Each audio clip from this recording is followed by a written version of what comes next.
Buenas tardes a todas las personas que se unen a participar de este ciclo de talleres, construyendo espacios de aprendizaje y reflexión en torno a la inclusión, actividad programada con el propósito de continuar acercando a nuestra comunidad a conocer sobre inclusión, diversidad y dimensiones. En esta oportunidad contaremos con la participación de dos integrantes de nuestra comunidad, la académica de la Facultad de Humanidades y Educación, Dayana Araya Vergara, y el estudiante de la carrera de Psicología, Felipe Villanueva de Aragua, quienes nos compartirán sus experiencias, prácticas y tips en temáticas de inclusión y accesibilidad en el contexto universitario. Para dar accesibilidad a nuestra instancia, contamos con la interpretación en lengua de señas chilenas efectuada por Jair Álvarez, perteneciente al equipo de la Unidad de Inclusión y Equidad Educativa. Al igual también contiene el sistema de subtitulado Closed Caption. Le damos la bienvenida y agradecemos su participación.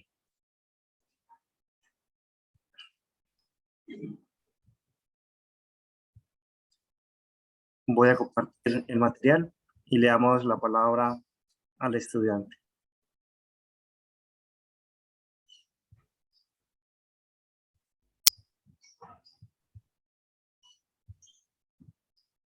Adelante, Felipe. Bueno, presentarme antes que nada, mi nombre es Felipe Villanueva, soy estudiante de la carrera de Psicología y actualmente estoy cursando mi segundo año. También soy perteneciente, bueno, estoy siendo apoyado por la Unidad de Inclusión de la Universidad de Atacama y por lo tanto hoy vamos a contar un parte de experiencia, de cómo se ha vivido, bueno, mi estancia en la universidad y cómo ha sido la inclusión a lo largo de la vida en realidad en el tema estudiantil. Bueno, primero que nada, yo en la básica estuve en un colegio que tenía proyecto de integración PIE, donde fui apoyado desde primero hasta octavo básico en el Colegio San Vicente de Paul de Copiapó.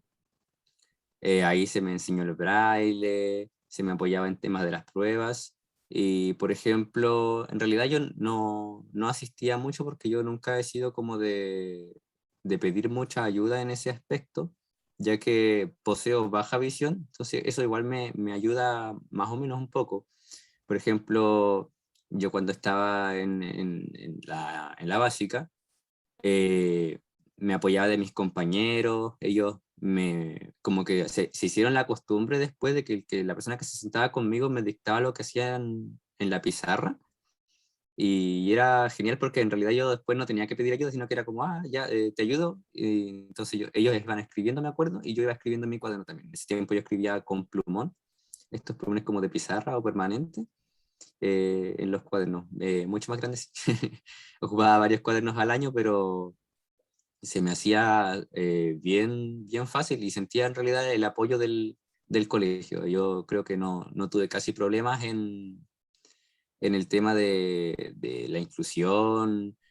Mis compañeros me miraban con una igualdad, sin que yo se lo dijera, porque estábamos juntos desde pequeño, entonces jugábamos, me incluían, tenía amigos y bueno, no tuve casi ningún problema. Bueno, y después en sexto básico, me acuerdo que como que me aburrí, yo llegó un punto donde me aburrí de como de depender de los demás, porque al fin y al cabo igual dependía de la gente, de que el que me dictaba, de que me ayudaban en los trabajos, de por ejemplo las pruebas tenía que hacerlas a la sala del pie, y como que me dio así como una crisis, digamos, como de querer ser más independiente.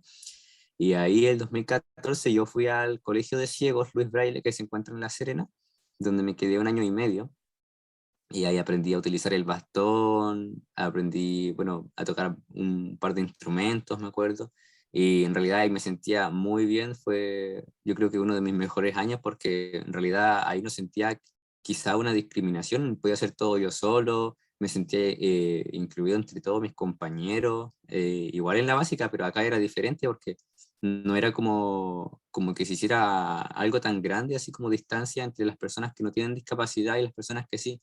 Entonces los profesores a todos los veían como personas, digamos, que cualquiera se encuentra en la calle o cualquier día. Entonces al menos a mí me gustó mucho, y bueno, podía hacer de todo en realidad. Me dio ese pie para poder independizarme, porque por ejemplo en esos tiempos yo andaba acompañado, digamos, para todos lados, como que intentaba ser independiente, pero igual era muy poco lo que hacía. Ya después de que salí de ese colegio, volví a Copiapó y ya aprendí a andar solo. Ahora, por ejemplo, ando con mi teléfono, tengo que ir a cualquier lado, y es como ya voy y me lanzo a la vida. Y me gusta mucho porque no tengo que depender de la gente. Entonces, y descubrí también mucho material que me hacía ser independiente, por ejemplo, la utilización del computador. Ahora en la universidad, digamos que utilizo mi computador para las clases más que escribir en cuaderno y no he tenido ningún problema, así que aprendí mucho. Después pasé a la media, donde estuve en la escuela técnico profesional y ahí no tenía proyecto de integración. Pero, bueno, contar también que yo quedé en el colegio, en el Liceo José Antonio Carvajal, donde tenían integración y donde me llamaron para ofrecerme su apoyo. Pero en realidad, hice algo bien loco en realidad, que era irme al otro colegio, a la Escuela Técnico Profesional, porque yo quería, digamos, que los profesores pudieran adecuarse o aprender de que no es necesario un proyecto de integración o de que alguien esté apoyándolo constantemente para que un alumno pueda estar en sus clases de forma normal. Igual me costó al principio, los profesores como que no sabían cómo trabajar, la sufrí el primer año, de acuerdo. Pero ya segundo, tercero, cuarto, era como los profesores tenían la costumbre ya tan hecha que en realidad yo ya me sentía parte del grupo, no tenía que estar saliendo de la sala para ir a hacer pruebas a otro lado, no, lo hacía junto con mis compañeros, en el patio igual, salíamos con mis compañeros, entonces, bueno, al principio igual era como el niño extraño de la sala, porque como que todos tenían lo que le pasa a todo el mundo, que es como esa, digamos, como el miedo de que cómo me acerco a él. Y igual era bien tímido en esa parte, me encima que estaba como en la adolescencia, justo ahí, entonces igual me costó un buen poco, un año y tanto adecuarme, ya después yo me empecé a acercar a mis compañeros y descubrieron que en realidad tener alguna discapacidad, algún problema como para que uno pueda hacer su vida normal. Y bueno, intenté participar en varias cosas, y demostrar en realidad que, como decía, a pesar de que no tenga discapacidad, uno puede hacer de todo. Y como digo, me costó hasta que salí de cuarto y ahí, bueno, los profesores se me acercaban y me agradecían por dejarle tal enseñanza en realidad. Y porque hasta me acuerdo cuando entré al colegio yo di la prueba como cualquier persona y aún así no me querían aceptar, pero ya yo peleé, me acuerdo que estuve como toda una mañana conversando con la directora hasta que me dejó entrar, y después de que me dejó entrar, los 4 años después me asumió que estaba equivocada, entonces yo con eso me di como por pagado, digamos, porque, pucha, al menos logré cambiar quizá el pensamiento de unos 4 o 5 personas, pero para mí fue genial, porque ahora cualquier persona que por lo menos que tenga discapacidad visual o alguna discapacidad, no se le va a mirar así como, no, usted no puede estar acá, tiene que buscar un colegio especial. Así que, no sé, creo que cumplí con con lo que quería hacer. Si bien me costó, pero se pudo. Y ya el 2020 entré a la universidad, aquí a la Universidad de Atacama, donde, bueno, desde el primer día se me entregó el apoyo en realidad. eh, Conocí a la Cami, me acuerdo, y ahí me dijo que cualquier cosa podía contactarme con ella, comencé las clases, los profesores, al menos en el área de psicología, los que conozco han sido súper atentos conmigo, así que hasta el momento no he tenido casi problemas. Uno que otro, pero como en todos lados en realidad. Eh, a ver, la segunda es desafíos que encontré al entrar a la universidad. Digamos que lo que casi todo el mundo se encuentra normalmente teniendo discapacidad, o sea, el desconocimiento de la gente acerca del tema, porque yo encuentro que en cierto modo se comete el gran error, perdón, de fijarse, por ejemplo, en los manuales. Me acuerdo que hay incluso manuales de cómo tratar a personas con discapacidad, con los que yo nunca he estado de acuerdo en realidad. Y, y por ejemplo, la gente se fija mucho en las cosas que escriben las personas que no tienen discapacidad. Entonces, por ejemplo, hay alguien que dice, no, yo soy un profesor que trabaja con personas con discapacidad, pero yo pienso esto y yo creo que la persona debería utilizar tal forma o hacer esto, o el ciego hace esto otro, la persona que tiene discapacidad física hace esto. Entonces, creo que ese es el gran error que uno siempre se encuentra, y por eso yo igual me comprometí a poder a ayudar y aportar con la unidad de inclusión, porque si se trabaja en conjunto entre las personas sin discapacidad y las personas con discapacidad, dando opiniones de ambos lados, se puede llegar a buen puerto. Bueno, también yo decir que entré online, entré justo en la modalidad online, así que todo este tiempo he estado con mi computador, la tecnología ha sido como mi fiel compañera alrededor de este año y medio que llevamos, así que casi no he tenido ningún problema porque los profesores mandan todo, digamos, ya hecho para todo el mundo. Entonces me siento como súper incluido porque lo suben a la plataforma, yo llego, descargo las cosas, estudio, hago las pruebas online con mi lector de pantalla que tengo aquí en el computador. Entonces no he tenido ningún problema. Ahora, cuando entremos presencial va a ser diferente porque los profesores van a mandar todo, quizás guía en papel, los libros también en papel, las pruebas, entonces ya va a ser quizás un problema un poquito más grande, pero no creo que sea tan difícil de solucionar. Pero sin embargo, hasta el momento, como digo, me he sentido incluido. Incluso me acuerdo que hasta más de la mitad del año pasado, ninguno de mis compañeros sabía que yo tenía discapacidad visual por lo mismo, porque yo hacía lo mismo que ellos, cuando hacíamos trabajo en grupo yo participaba, aportaba, buscaba información, copiaba, pegaba, usaba los programas como cualquier otra persona. Y hasta que yo les contaba, po, o hasta que veía mi foto, algo así, y me preguntaban, pero fue muy diferente a cuando uno entra presencial, por ejemplo, y a uno lo ven y al tiro, tiene discapacidad, como que no sé si acercarme. En cambio, acá las personas no se dieron cuenta que yo tenía esa baja visión y se acercaron todos y ahora en realidad yo era como súper tímido en el liceo y ahora como que participo harto en clase, me llevo muy bien con mis amigos, tengo harto apoyo de parte de ellos, así que, bueno, en realidad pude sentir lo que era quizás llegar a un lugar y que te hablaran normalmente sin darte cuenta o sin ponerte este rasgo de la persona que tiene discapacidad y digamos que se acercaron y no tuvieron el miedo en realidad. Esas han sido como las principales barreras que he tenido como hasta el momento, pero superadas. Y mi estancia hasta el momento en la universidad ha sido bien buena en realidad, como contaba, ha sido online. Los profesores, incluso he tenido oportunidad de participar, estoy ahora participando de una investigación con un profesor del área de psicología, ya que me encontraba interesado mucho en un tema que se está buscando ahora. Entonces, me siento súper bien por lo mismo, porque he podido participar y los profesores se han dado cuenta de que a pesar de que no tiene discapacidad puede hacer de todo, puede pensar igual que todo el mundo, porque hay un gran error en realidad de que la gente piensa que a pesar de que no tiene discapacidad visual, por ejemplo, puede tener otras cosas, no sé, típica persona que a uno lo encuentra en el centro y le empieza a hablar bien fuerte, como para que uno le dice, no, tengo baja visión, pero no le habla como súper fuerte o le habla más lento, porque uno piensa que la discapacidad es algo como ya más fuerte, pero en realidad yo siempre les trato de explicar a las personas que hay distintos tipos de discapacidad. Claro, está la discapacidad intelectual, la psíquica, pero también está la discapacidad sensorial y la discapacidad física. Entonces, eso solamente son limitantes, pero no significa que la persona tenga cierta, digamos, como que hablarle más lento o como que hacer tal o tal cosa. Bueno, todo depende de la discapacidad en sí que tenga la persona, pero eso se descubre conversando con ella misma.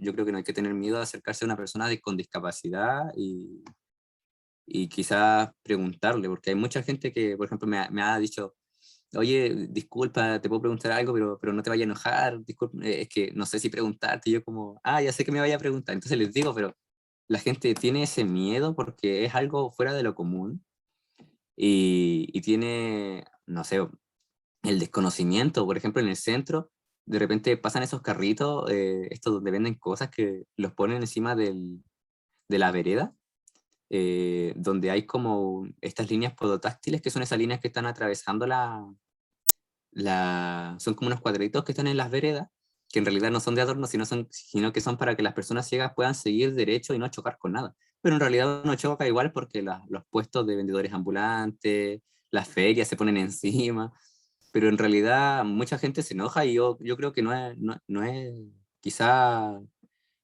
bueno enojarse, sino que hay que enseñar y hay que educar hay que decirle, pucha, disculpe, estas líneas son para esto, no sé si se podría correr un poquito más para atrás, algo así, pero no enojarse porque la persona, yo encuentro que no tiene el conocimiento y tampoco tiene en realidad por qué tenerlo, porque si no conoces a una persona con discapacidad o a una persona ciega, nunca vas a saber eso. Si yo no tuviera discapacidad visual, no lo sabría tampoco. Y no tendría la mala intención de decir, voy a poner acá esto para que el ciego se tropiece o cualquier cosa así. Entonces, eh, yo soy como de la idea de que hay que educar, tratar de hacerlo lo máximo posible, si es que se puede llegar, como decía cuando estaba en el liceo, hacer cambiar de opinión a 4 o 5 personas, pero algo es algo. Entonces esas 5 personas después quizás hagan cambiar de opinión a otras 3 personas y así se avanza poquito a poquito. Obviamente no se va a hacer el gran cambio, pero yo siempre he sido la idea de poder participar y poder ayudar en todo lo que se pueda con respecto a la inclusión y, y ese tema. Además que en realidad hay que pensar de que la inclusión nunca se va a poder llevar a totalidad, porque siempre va a haber una persona que quizá va a tener cierta condición o va a ser de cierta forma que no se va a poder tener todo para que la persona se sienta como súper bien. Pueden tener todos para ciegos, pueden tener todo para sordos, por ejemplo, pero pueden haber personas con ciertas discapacidades o ciertas condiciones, porque en realidad es incluir a todo el mundo, que no se sienta incluido en el círculo, quizás se puede sentir apartado, pero en realidad no creo que se pueda, o sería muy, muy, muy difícil de que se pueda incluir quizá a todo el mundo. Pero mientras se intente, yo creo que es muy, muy bueno.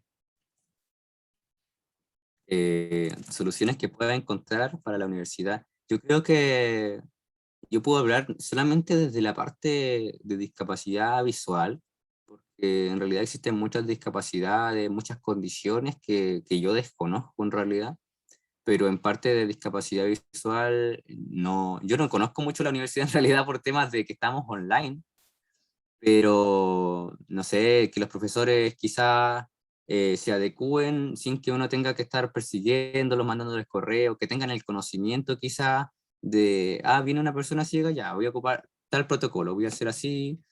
Por ejemplo, igual entré a la universidad y tuve que mandarle correo a todos los profesores para que decirle, profe, cuando muestren imágenes pueden describirla un poquito, no es mucho lo que le pido, sino que es como eso. Y al menos tuve buen recibimiento eh, con los profesores, así que no tuve problema en eso. Pero, por ejemplo, en la arquitectura quizás puede haber un pequeño problema. Por ejemplo, para las personas eh, que tenemos discapacidad visual, cruzar, por ejemplo, el semáforo que está ahí en el área norte, ahí me cuesta un montón en realidad porque apenas lo veo y estaba pensando el otro día así como, pucha, igual sería bueno que quizá tuviera sonido el semáforo. Por ejemplo, en el colegio de ciego en Serena habían semáforos con sonido y uno podía cruzar súper bien. Entonces sería como genial quizá tener alguna de esas cosas o quizá apoyo en estos tipos de cajeros automáticos que hay en el área de finanzas para que la persona igual pueda sacar su dinero, retirar, hacer sus trámites sin necesidad de estar con alguien, porque por ejemplo, hasta el momento yo no he encontrado forma de, por ejemplo, ir al banco y sacar plata sin que esté alguien ayudándome a mirar eso o cosas así. En realidad, la forma como más accesible que he encontrado es como ir a una caja vecina y que ahí me ayude alguien. Pero además que uno tiene sus contraseñas, sus cosas, entonces no le puede pedir a cualquier persona y se ve en realidad limitado. Yo me he visto limitado en ese aspecto, pero hasta el momento no he encontrado mucho, así como de, a la universidad le falta esto, a la universidad le falta esto otro, pero claramente siento que igual se puede hacer mucho más y que mientras se pueda, obviamente ofrezco mi apoyo y dar mis ideas y si se puede, excelente. Así que bueno, esa es mi presentación. Espero le haya gustado mucho y bueno, buenas tardes a todos. Agradecer a Felipe Villanueva por su relato, ¿cierto? Sin duda, Felipe, escucharlo es un aprendizaje, no solo a los 4 o 5 colegas de la enseñanza media usted está palpando, sino también a los que estamos aquí presentes, destacar mucho, que le hace mucho hincapié en de poder facilitar y hacer accesible para promover la autonomía, ¿cierto? Que eso es muy Claro. importante que no solo centrarnos en el conocimiento, en el aprendizaje, sino también en la autonomía. Muchas gracias, Felipe. Yo creo que faltaron muchas cosas más que usted nos puede haber contado desde su experiencia y que nos puede ir transmitiendo. Sin duda, desde la unidad seguiremos pidiendo su cooperación, ¿cierto? De hecho, este PPT, esta base PPT, está con las apreciaciones de él en cuanto a los colores, a la forma de la letra. Él nos ayudó a hacer una plantilla para hacerla más accesible, más inclusiva, porque como bien dice él, desde una sola mirada, desde la mirada de la persona que no tiene discapacidad, es difícil abordar y ponernos, ¿cierto?, realmente en los pantalones de la persona con discapacidad. Así que agradecer, Felipe, las puertas están abiertas de la unidad para todo lo que usted quiera, para todo lo que usted quiera entregarnos y compartir, ¿cierto? El espacio está acá. Muchas gracias. Ok, gracias. Gracias, Felipe, por contarnos su experiencia, por sus aprendizajes y su disposición a trabajar por estas iniciativas. Ahora, luego de conocer la experiencia y los aportes como estudiante, doy la palabra a la profe Dayana Araya, que nos compartirá pues esta otra cara pues de la moneda. Profe, adelante. Muchas gracias a todos los presentes y también gracias, Felipe, por comentarnos y contarnos, ¿verdad?, con harta sinceridad, harta honestidad, tus experiencias que yo creo que nos tocan también desde un punto de vista emocional, desde un punto de vista afectivo. Y ciertamente que como docentes nos motivan a seguir trabajando para entregar experiencias accesibles de aprendizaje. Y la parte más breve que voy a hacer en mi presentación, yo creo, soy psicóloga, profesora, magíster en ciencias sociales, tengo postítulos en diseño universal de aprendizaje, en atención para trastornos de conducta, déficit atencional, cursos y cursos de experiencias en razón del abordaje de la diversidad en aula, porque el aula es diversa y hay que asumirla así. Y de hecho, justamente la experiencia de este año me motivó y ya estoy en el desarrollo de magíster en educación inclusiva porque dije, no, necesito aprender más. Más. Necesito aprender mucho más. Así es que, Felipe, la presencia de cada uno de nosotros hace un cambio. Y en mi caso, por ejemplo, el trabajo con la unidad de inclusión me ayudó mucho, de verdad. Y yo creo que es uno de los elementos que más voy a destacar en esta presentación. Ahí está mi formación, aváncela nomás.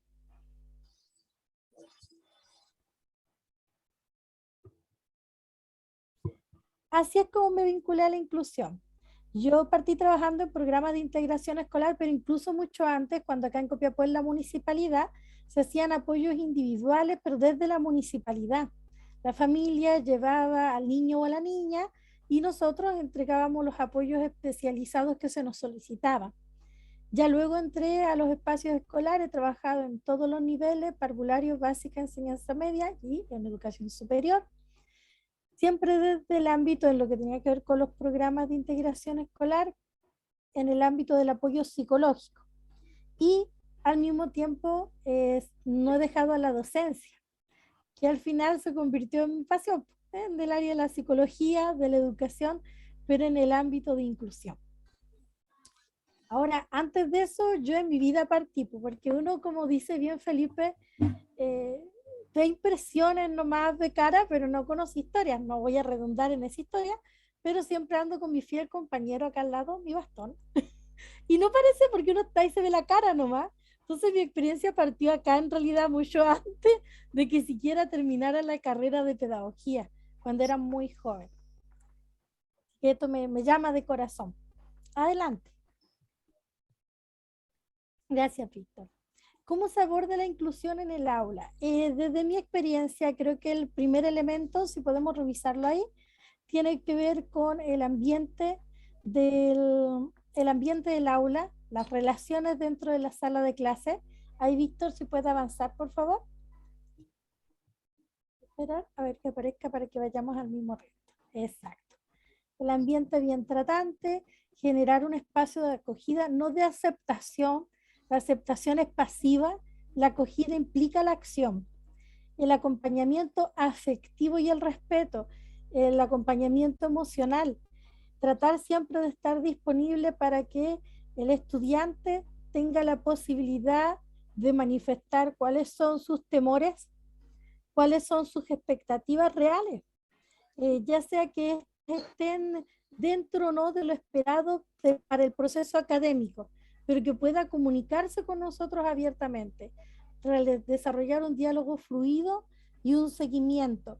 Pero algo que es importante es que esto no sea de forma exclusiva para el estudiante o la estudiante que presente la situación de discapacidad, sino que sea para todos, que todos sientan que en ese momento en clases y fuera de clases pueden manifestar lo que piensan, lo que sienten y lo que viven en el proceso de aprendizaje.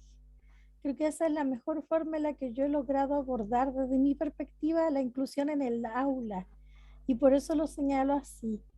Hay que tener mucho cuidado en que nuestra mente, por un tema social, piensa en inclusión y piensa en discapacidad, y la diversidad es enorme, va más allá de la discapacidad. Entonces creo que el ambiente bien tratante es fundamental para fomentar la inclusión en el aula. ¿Qué más realizo? Es que a mí me gusta mucho y lo aplico en mi modelo de trabajo, el diseño universal de aprendizaje, y por eso también me quise especializar en esa área. Creo que necesitamos hacer accesible el proceso completo. Ahí están los 3 elementos que yo destaqué, que son los principios del diseño, ¿verdad? Y aplicados en el aula funcionan bien. Creo que hay una mala comprensión del diseño y da la impresión de que todos dijesen algo como, ay, que no tengo niños con discapacidad en mi sala, así que por eso no lo uso. Y la verdad es que el diseño universal de aprendizaje está ahí para hacer accesible el proceso a todo, a la aula diversa, para responder a la aula diversa. Y creo yo que lo que he vivido, implementándolo, se pueden generar espacios accesibles, y lo que decía Felipe, el docente puede hacerse consciente él de las acciones que él o que ella debe realizar para entregar acceso al proceso de aprendizaje. Muchas veces estamos en un estado pasivo en el que esperamos que el alumno nos diga qué le falta, que el alumno nos diga qué necesita. Y yo creo que el proceso debe ser a la inversa. Nosotros debemos buscar en la experiencia del quehacer, en la teoría, en la acción en clases, qué es lo mejor que podemos entregar. Y en base a eso, para el estudiante se facilita decirnos, de lo mejor que usted me está entregando, esto me falta. Si lo agrega, quedamos al 100%. Adelante nomás, Víctor, para que pueda mostrar los elementos que están debajo de ese. Exactamente, conocer los requerimientos del estudiante, realizar ajustes para abordar las barreras de aprendizaje. Yo creo que ese enfoque desde la versión pasiva, que el alumno me diga qué necesita, es una barrera.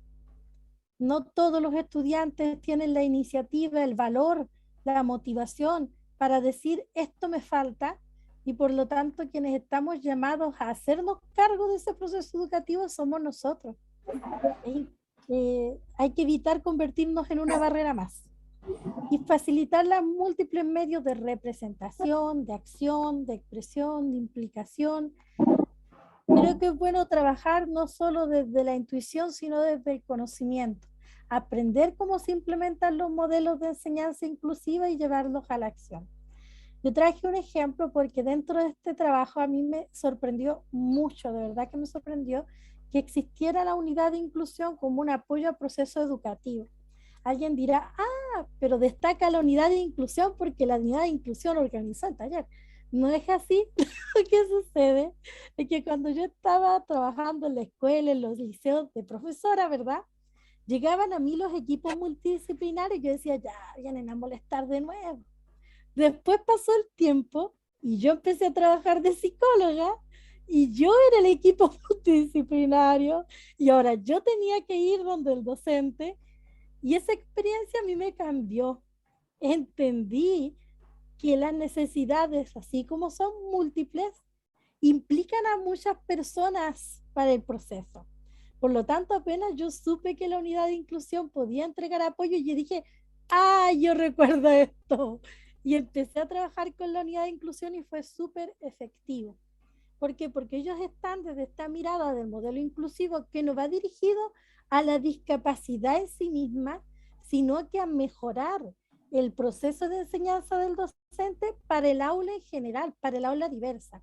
Yo quería destacar, de hecho, como ejemplo, una de las acciones que implementamos surgió como una idea por la participación en aula de un estudiante con situación de discapacidad auditiva, pero que cuando la conversamos con Ana, que ella me decía, mira, hay que buscar alguna manera de que todo este texto que está escrito lo llevemos a lo material estando en la distancia, donde no podemos tocar, donde no podemos oler, donde no podemos sentir lo que está pasando. Así es que la adecuación que hicimos fue que yo dije, ya sé, voy a ocupar un muñeco para trabajar en psicología del desarrollo y el aprendizaje, el desarrollo desde el nacimiento en adelante. Y la verdad es que el muñeco terminó sirviendo justamente para todos en la clase. Y todos participaron en relación a lo que observaban del muñeco. Así que ahora yo que integré el muñeco y ando buscando muñecas de deporte más avanzado para ocuparlas con los otros grupos etarios. Sé que suena algo sencillo que diga, pero yo también podría haberlo pensado. Sí, pero el recurso aquí no es el foco. El foco es cómo ese recurso hizo accesible el aprendizaje para todos. Tanto que incluso aquellos estudiantes que con las lecturas tienen dificultad porque se aburren, les da sueño, les cansa, tuvieron la posibilidad de recibir otra forma de enseñanza que les hizo accesible el aprendizaje. Ahí Víctor nos va a compartir una parte del video donde me ven usando muñecos. De hecho, en la presentación del muñeco. Estaba Yair también ese día en la clase y yo le comenté a Yair que iba a ocupar un muñeco y me miró, ¿ok? El del muñeco primero, ese mismo, ahí está el de la clase. Ahí está. Ojo, antes Vamos de comenzar. Entonces con el primer periodo de desarrollo. Y para eso tenemos aquí, no sé si lo alcanzan a ver. ¿Lo ven o no? Yair, ¿alguien todo se ve? Sí, pero Sí se ve. Nuestro pequeño ayudante. Bebé pequeñito, lo ven, lo puedo sostener con mi manito en la cabeza. ¿Cómo de qué edad sería? como 5 meses, no, menos. Menos, ¿cierto? Como 3 meses. 2, 3 meses. Su cabeza es muy pequeña. Es como de 0 a 3 meses, ¿o no? De hecho, es muy usual que en estas edades se ocupen mitones y se les tape las manitas a la guaguita. Hay un motivo también. Este es el primer periodo que vamos a ver. Así es que comencemos con nuestro ayudante acá. Ahí podemos detenerlo para con explicar el el periodo, desde nacimiento hasta el mes. Yo quiero que vean, lo primero que pasó es que apenas mostré el muñeco, todos empezaron a hablar. 3 meses, 5 meses. De hecho, Yair está ahí en la orilla y él, hay momentos en los que lo ven que se detiene porque está con Valentina, que es la alumna, al otro lado en el celular. Yo la tengo a ella también en el celular, por lo tanto ella está contestando al mismo tiempo. Y fue interesante porque resultó que todos participaban con el muñeco.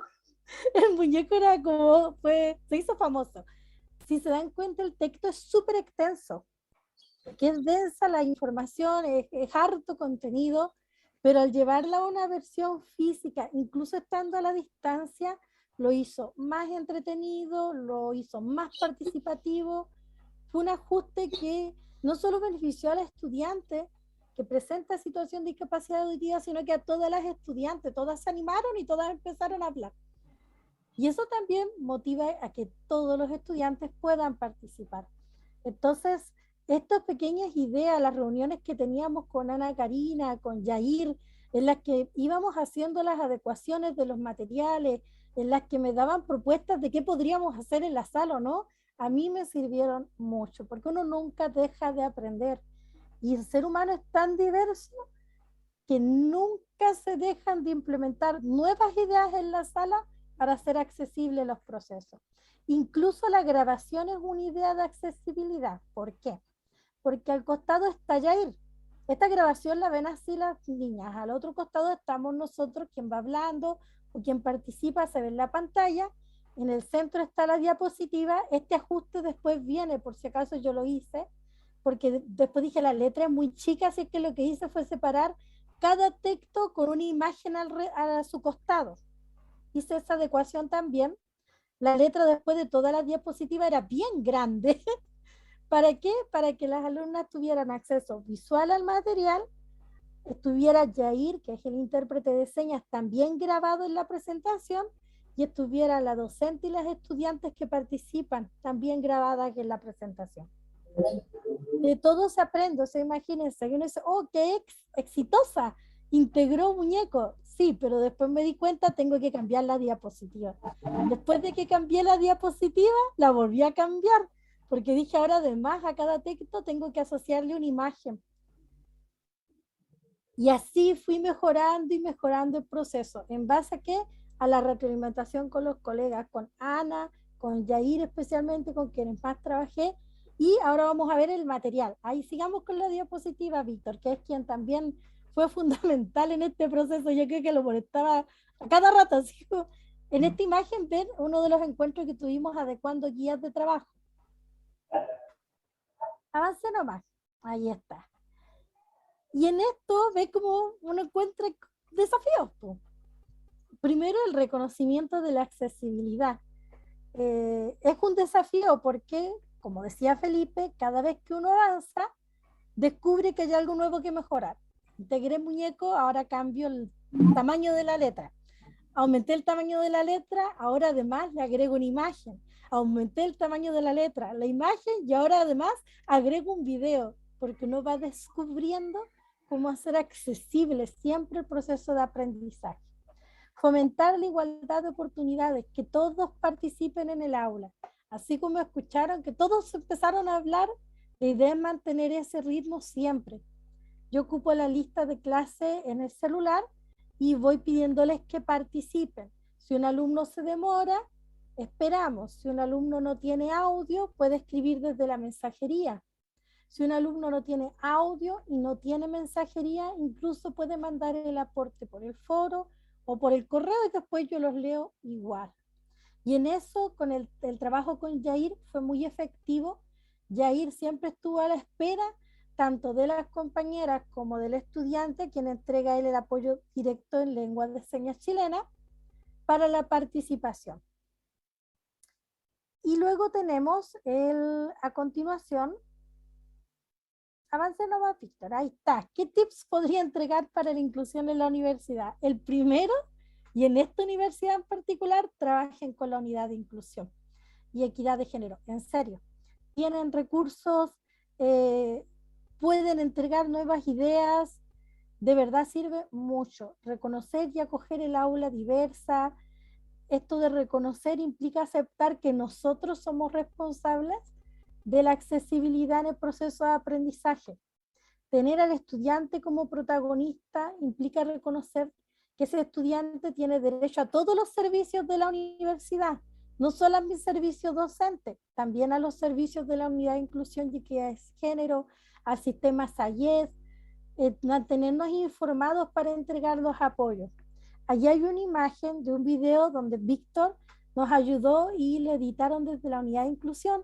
Este video está para descarga pública, por lo tanto pudimos intervenirlo. De hecho está citado el origen del video cuando se sube a Moodle. Yair participó en el video también. Quiero que lo vean porque gracias a estos materiales se hace más accesible el proceso. Y así yo después en la clase, que es lo que al inicio fue difícil, insisto, por tiempo, pero luego ya se agilizó el proceso, lo podía implementar completo. Adelante.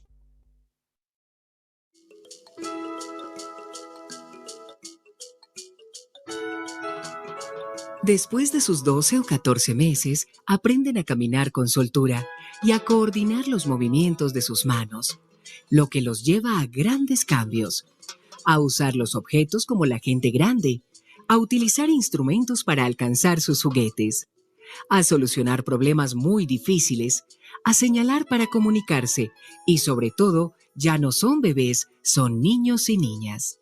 Con estas conquistas cognitivas y con el apoyo de los adultos, empiezan el trayecto hacia la autonomía. El periodo de vida de 1 a 3 años se caracteriza por grandes revoluciones cognitivas y afectivas, necesarias para el desarrollo de la autonomía. Muchas gracias, Víctor. Cuando tienen un mucho vocabulario en este material que se revisó antes con Yair para poder adecuar la presentación. Las imágenes ayudan mucho a comprender cómo va desarrollándose el niño, pero la imagen sola, el vocabulario solo, no sirve. Tiene que haber una presentación adecuada, grande, que la visión sea clara, que se observe el movimiento de Yair mientras está presentando la información, y para eso yo pedí el apoyo de la Unidad de Inclusión y Equidad de Género, y Víctor de hecho hizo la edición del trabajo con los videos, guías también, los sistemas de las pruebas, cómo se aplicaban las pruebas también. Trabajar solo no es efectivo cuando hablamos de inclusión, porque se necesitan muchas miradas para poder dar respuesta a las infinitas barreras que se van presentando. Aquellas que presenta el propio estudiante, ojo, porque todos somos diferentes, algunos somos más motivados, otros menos motivados, algunos somos más activos, otros somos más pasivos, y aquellas que generamos nosotros, desde el desconocimiento, desde la situación pasiva, esperar a que nos digan, la falta de retroalimentación con los colegas o con otros expertos del área. Así es que yo sí o sí les sugiero a todos, de verdad, no solo cuando tengan en su... No esperen, no solo eso, no esperen a que al aula llegue un estudiante en situación de discapacidad. Asuman el aula como el aula diversa y recuerden que la Unidad de Inclusión y Equidad Educativa, ¿verdad?, está ahí, pero para todos, absolutamente para todos. Y les aseguro que si en algún momento tienen tal vez un curso con quienes se hace difícil los textos escritos, les cuesta mucho, si les piden orientaciones o apoyos de cómo podría hacerse ese material y ese aprendizaje más accesible, la Unidad de Inclusión lo va a hacer. Una reunión, un encuentro, un momento de conversación puede ser fuente de muchísimas ideas. Ideas que llevadas al aula, como lo ven ahí, resultan efectivas y mejoran el proceso educativo en la universidad. Esa sería mi experiencia. Nuevamente agradecer a la unidad, agradecer a Yair, a Víctor, a Camila, a Ana Karina. Todos han sido súper activos en estos procesos de apoyo y de trabajo colaborativo. Así que muchas gracias a todos. Gracias a usted, profesora Dayana, por compartir su experiencia. Sin duda dice cosas claves que hacen mucho sentido al escucharla, ¿cierto? Que destaca el trabajo interdisciplinario, que destaca el sentarse a pensar en la clase, en la diversidad, independiente si tenemos o no tenemos una persona con discapacidad, ¿cierto? Valorando la diversidad por sí misma. Sin duda uno debe ir mirando su clase, su práctica, que es cuando usted nos dice, yo hice un PPT que para mí era muy inclusivo, después, chuta, me faltó la letra un poco más grande, me faltó un dibujo, ¿cierto? Porque el responder a la diversidad es dinámico, es constante, constantemente debemos irnos mirando nuestra práctica para saber cómo avanzar. Es clave conocer a la totalidad de nuestros estudiantes, ¿cierto? Conocer su historia, a lo mejor un poco, si los tiempos se van dando, de cómo responder a sus necesidades, a su forma de aprendizaje, ¿cierto? Porque también hay grupos, como usted dice, son más diversos. Tenemos grupos que es más fácil con el PPT escrito y le va a ir súper bien, hay otro que tenemos que ser más flexible y ponerle más imagen. Y eso no está marcado por una persona con discapacidad, está marcado por la diversidad en sí mismo. Destacar también la constante formación, ¿cierto? El desafío de tomar un magíster en inclusión. Eso sin duda nos va abriendo nuestra reflexión personal y se va aplicando al aula, y eso se ve reflejado. Desde el conocimiento yo puedo relatar, las pautas de evaluación eran diversas, tenían criterios pensados en la diversidad, ¿cierto? El material en sí mismo era adaptado, así que destacar la profesora Dayana, agradecer, siempre es grato escucharla, siempre uno aprende al escuchar. Víctor. Gracias a ustedes. Y eso, o sea, agradecer a la profe Dayana. Destaco primero la disposición, el querer hacer las cosas, asumir un compromiso más que desafíos, de oportunidades de crecimiento personal, académico, profesional, que sin ninguna duda pues ha venido dándole herramientas de cómo transmitir mucho más que un conocimiento, una experiencia de vida, lograr un impacto en los estudiantes, que por último creo que ese es el mayor de los objetivos como profesor, como docente. De igual también... Sí, no, dale una vista. Ok. Eso. También el reconocer la diversidad, la riqueza que puede brindar cada uno de los estudiantes en su forma de adquirir este conocimiento, unos aprendiendo por la parte visual, otros por los audios, las imágenes, los contenidos, cómo irlos adaptando para responder a las necesidades que, aún sabiendo que son pues infinitas dependiendo del tipo de discapacidad y de la persona en sí misma, pues uno asume ciertos compromisos o actitudes de querer aportar y dar las garantías para que los estudiantes pues se puedan desarrollar dentro de la universidad de manera pues más equitativa e igualitaria. También destaco la forma en que se acerque a la unidad. Claro, el trabajo multidisciplinario es crucial. Grandes compromisos, grandes desafíos, pues también grandes alternativas y puestas en marcha para tener soluciones. Eso, de igual forma de la parte de la unidad y por la mía, pues siempre en disposición de la parte informática en apoyar en lo necesario. Ciara. Sí, redondear que tanto la profesora Dayana como Felipe en su relato nos dejan en evidencia, sin decirlo explícitamente, un principio de accesibilidad que tiene que ver que no existe, al mirarlo desde la diversidad, no existen personas discapacitadas, sino existen entorno o material que no responden a la persona. Y eso es el desafío en el fondo, ¿cierto? Promover la autonomía, promover el aprendizaje con un material diverso, con un espacio accesible, ¿cierto?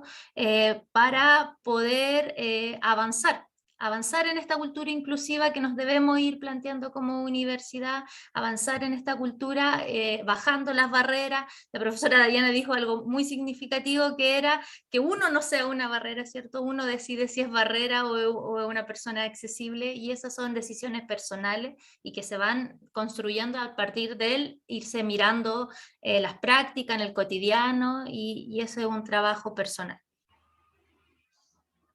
Exacto. Sí, creería que es un espacio de autoconocimiento, de reflexión y llamada a la acción.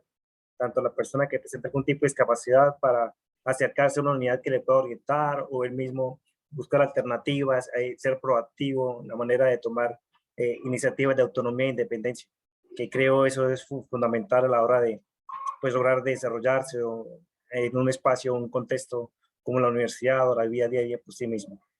Eso, agradecer a ambos por sus experiencias, por sus conocimientos compartidos, y creo que será de gran utilidad y riqueza para todos.